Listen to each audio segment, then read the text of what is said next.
a terrassé Goliath. Ça redonnait ses réponses. Les gens ont commencé à considérer David. Lorsque tu relèves les défis, lorsque tu arrives à ébranler tes géants, sache que ta renommée va se répandre et que la considération des gens autour de toi ne sera plus la même.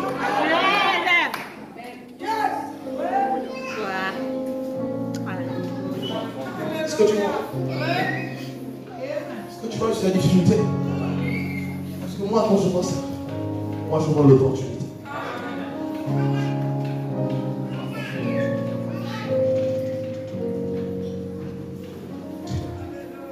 Je vais juste donner la référence. Je ne vais pas lire le passage, sinon je lis les psaumes. Psaume 108, verset 14. La parole de Dieu déclare ceci. Avec Dieu, nous ferons des exploits. Ah, j'aime ce passage. Avec Dieu, nous ferons des exploits.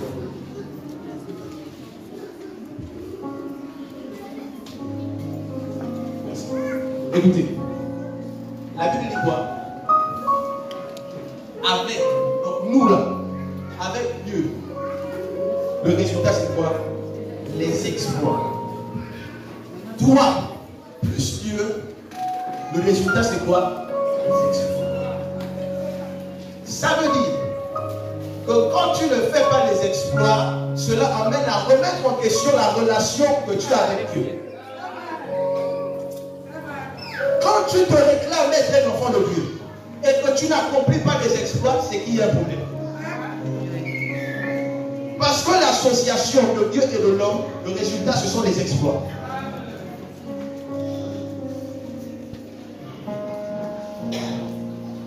David a vaincu l'ours. David a vaincu le lion. David a vaincu Goliath. David a accompli des exploits. Pourquoi est-ce que Saül n'a pas pu vaincre Goliath? Parce que Saül n'était plus avec Dieu. Saül ne marchait plus avec Dieu. Toutes les guerres que Saül a eu à remporter, il les a remportées parce que Dieu était avec lui. Et un jour, Dieu dit à Samuel, va dire à Saül que c'est terminé, je l'ai rejeté, arrête de pleurer. Parce qu'il y a quelqu'un d'autre que j'ai choisi. Voici pourquoi Saül ne pouvait plus remporter des victoires. Parce qu'il était désormais sur le chemin de la rébellion. Mais le fait que tu sois sur le chemin de l'obéissance, tu es appelé à faire des exploits. C'est pourquoi la Bible dit que voici le miracle qui accompagneront ceux qui auront cru. Le mal de place et que tu ne vas. Voici le miracle qui accompagneront ceux qui auront cru. Oh mon nom, oh mon nom. Ça veut dire que Dieu ne viendra jamais parler à ta place. Dieu ne viendra jamais poser les mêmes malades à ta place. Tant que tu continueras à fuir les malades, en fait, tant que tu continueras à fuir le fait d'imposer nos malades, tu ne pourras jamais savoir que tu as l'option pour guérir des malades. Tant que tu fuiras les délivrances, lorsqu'on y a une démoniaque, il faut compris pour lui. Chaque fois que tu vas fuir, tu ne sauras pas que tu as reçu l'autorité de chasser les démons. Je reprends. Quelle que soit la quantité de pouvoir qu'il y a en toi, tant que tu n'imposes pas les mains aux malades, tu ne sauras pas que tu as la capacité de guérir les malades.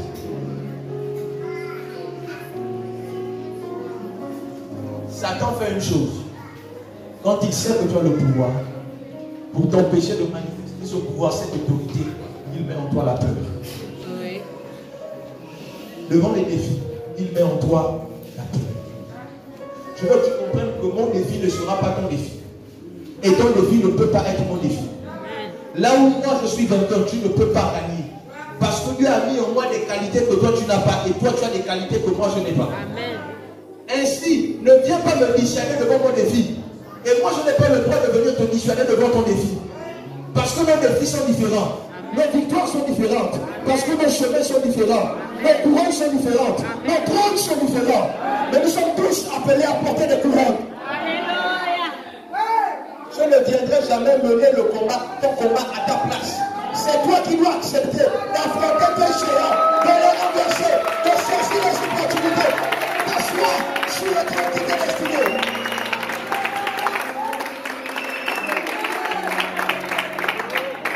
Il y a un trône sur lequel tu dois t'asseoir. Ce matin, Dieu Dieu me dit de te dire qu'il y a un trône sur lequel tu dois t'asseoir. Il y a un trône qui est en train de prendre de la poussière parce que tu n'es pas encore assis sur ce trône-là. Il y a un trône qui t'attend. Il y a un trône qui porte ton nom. Ta grâce ne peut pas être donnée à quelqu'un d'autre. Alors que Samuel vient pour consacrer David, la Bible dit que Isaïe fait passer tous ses fils, les plus grands jusqu'aux plus petits. Lorsque Samuel regarde, Samuel fait verset 1, il dit, c'est pas son trône, c'est pas sa couronne. Il fait passer tous les enfants. Et ensuite, il demande à Isaïe, c'est le seul fils qui fait, il y a un là, mais il est en pousse là-bas et tout. Il dit, allez-y le chercher. Tant que tu n'es pas là, ton huile ne sera pas donnée à quelqu'un d'autre.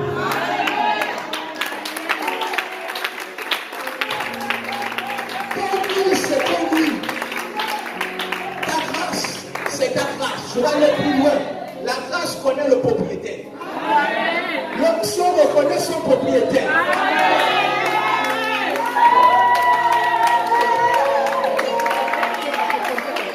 La Bible déclare que la parole de Dieu ne retourne pas à lui sans avoir accompli son effet. Ça veut dire quoi? Ça veut dire que la parole de Dieu est intelligente. La parole de Dieu est intelligente. La parole de Dieu a un GPS qui lui permet de localiser. La parole de Dieu est équipée d'un système de reconnaissance faciale qui fait en sorte que lorsqu'elle arrive, elle dit non, ce n'est pas lui, elle change.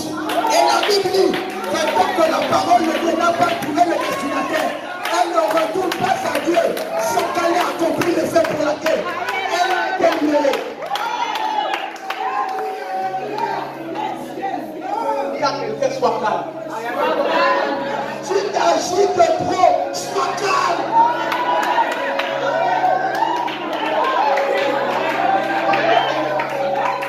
Sois calme, sois calme. Il y a ton voisin, obéis seulement.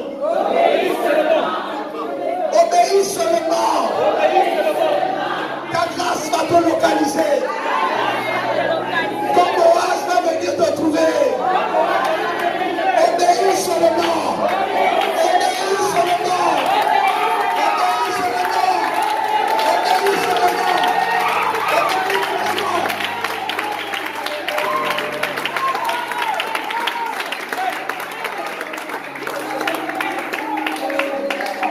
Il y a une grâce.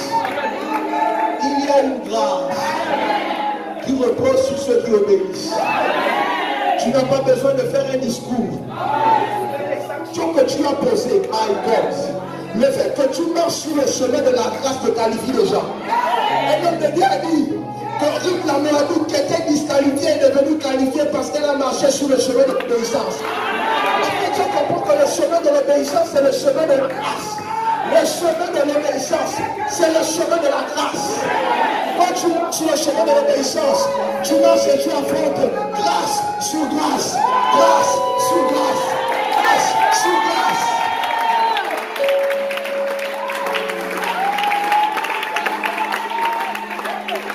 Je veux que quelqu'un ce matin soit calme.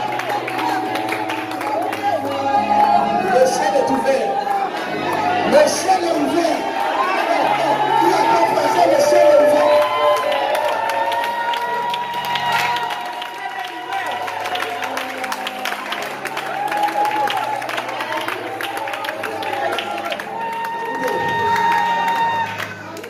Le ciel ne commence pas à s'ouvrir le jour où tu vis ta bénédiction. Non. Mais le ciel s'ouvre dès le jour où tu décides d'obéir. Le ciel de Ruth a commencé à s'ouvrir le jour où elle a commencé à marcher avec Naomi pour le pays d'Israël.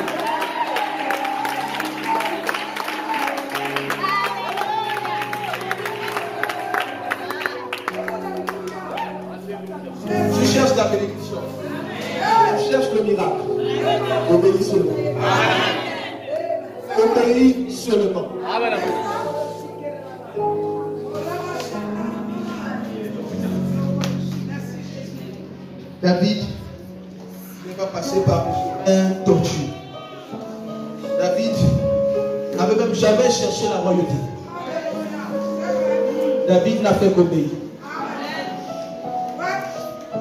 Il y a une chose que je veux vous dire. À chaque fois que vous ébranlez un géant, le nombre d'ennemis que vous avez augmente.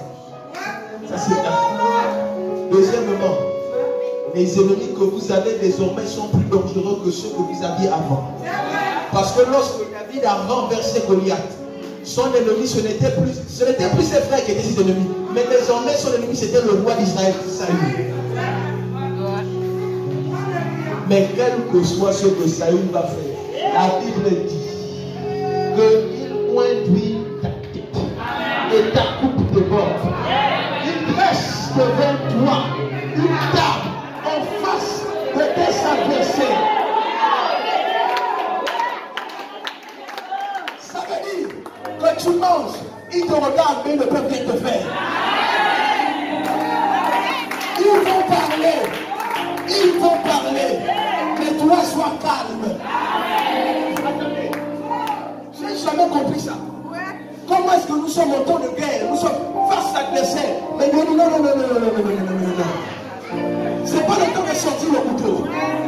Moi je greffe une table devant toi. Pour qu'il regarde comment est-ce que tu es élevé. Pour qu'il regarde comment est-ce que tu es en train de t'élever.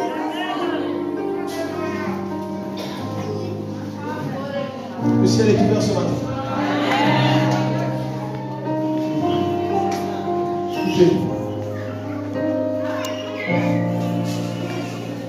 Ce matin, le ciel est ouvert en général. Quand je dis que le ciel est ouvert, ça veut dire qu'en général, le ciel est ouvert. Mais tu vas comprendre qu'il y a le ciel et il y a ton ciel. Il y a le ciel et il y a ton ciel. Écoutez, à l'époque où il y avait la famine en Israël, le ciel était fermé. Je répète, le ciel était fermé. Mais chez la de sa réputation était ouvert. Ça veut dire que tu n'es pas obligé de subir la sécheresse que tout le monde subit.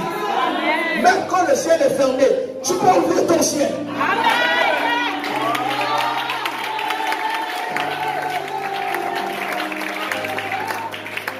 On vous a souvent dit, comme je dis ce matin, depuis ce matin, je dis que le ciel est ouvert. Mais ce matin, je vais te donner une bonne nouvelle. Même quand le ciel est fermé, toi, tu as la capacité d'ouvrir ton ciel. La veuve de Sarepta a ouvert son ciel. Pourquoi? Parce que dans le temps de la sécheresse, lorsque le ciel était fermé, elle a obéi. Ça veut dire que pendant qu'en ce moment d'abord le ciel est fermé, pendant que sur la nation gabonaise les temps sont difficiles, pour tous ceux qui obéissent à la parole de Dieu, le ciel au-dessus de vos têtes est ouvert. Le ciel au-dessus de vos têtes est ouvert. L'expérience que nous avons souvent lorsque nous sommes dans nos maisons, c'est que plus nous exerçons une pression sur la vanne, plus la vanne s'ouvre et la quantité d'eau augmente. Cela signifie que la façon dont ton ciel est ouvert dépend de ta dimension d'obéissance à Dieu. Plus tu obéis, plus ton ciel s'ouvre au-dessus de ta tête. Et quand le ciel est ouvert, les anges peuvent monter et descendre.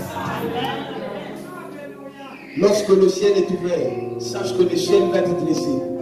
Et quand l'échelle est dressée pour que les anges puissent monter et descendre. Pour qu'ils puissent monter avec des difficultés et descendre avec des exaucements. Pour qu'ils puissent monter avec tes prières et redescendre avec tes exaucements. L'église, nous devons sortir de la rébellion. Ceux qui a fermé le ciel à la rébellion. Ceux qui a fermé le ciel à Satan, c'est la rébellion. Ceux qui a fermé le jardin d'Éden à Adam, c'est la rébellion. Mais la Bible dit de lui qu'il a été obéissant jusqu'à la mort. Voici pourquoi il a reçu le nom qui est au-dessus de tout nom. Voici pourquoi il a été souverainement élevé. La place de ceux qui obéissent se trouve à côté de celui qui a obéi jusqu'au niveau le plus élevé. Ça veut dire que s'il a été souverainement élevé, c'est que toi, je te tiens à sa place parce que tu obéis. Voici pourquoi il dit, ce n'est pas aux pasteurs que j'ai laissé le pouvoir. Ce n'est pas aux anciens que j'ai laissé le pouvoir. Ce n'est pas aux docteurs que j'ai laissé le pouvoir. Ce n'est pas au centre que j'ai laissé le pouvoir. Mais il dit à tous ceux qui l'ont reçu, à tous ceux qui croient en son nom. Parce que lorsque tu le reçois, c'est que tu as décidé de marcher selon sa parole. Quand le ciel est ouvert, qu'est-ce qui peut être refusé? Quand le ciel est ouvert au-dessus de ta tête, qu'est-ce que les gens peuvent, quel que soit ce que les gens peuvent dire. Quand le ciel est ouvert, le ciel est ouvert. Quand le ciel est ouvert, le ciel est ouvert. Je vois Jésus qui dit Ephata. Jésus dit Ephata. J'aimerais que ce matin quelqu'un se lève et regarde le ciel et commence à dire Ephata. Ephata. Ephata. Ephata. Ephata. Ephata. Ephata. Ephata. Ephata. C'est question que ton ciel s'ouvre. Moi, j'ouvrirai mon ciel. C'est à toi d'ouvrir ton ciel. La veuve ne s'arrête pas avec des voisins et des voisines. Leur ciel était fermé, mais son ciel était ouvert. C'est à toi d'adopter l'attitude de cet homme-là qui travaille à ce que son ciel puisse s'ouvrir. Ce matin, tu peux ouvrir ton ciel. N'attends pas le programme de jeûne et prière de l'église. Tu peux ouvrir ton ciel. N'attends pas le programme de jeûne et prière de l'église. Tu peux ouvrir ton ciel. Tu peux ouvrir ton ciel.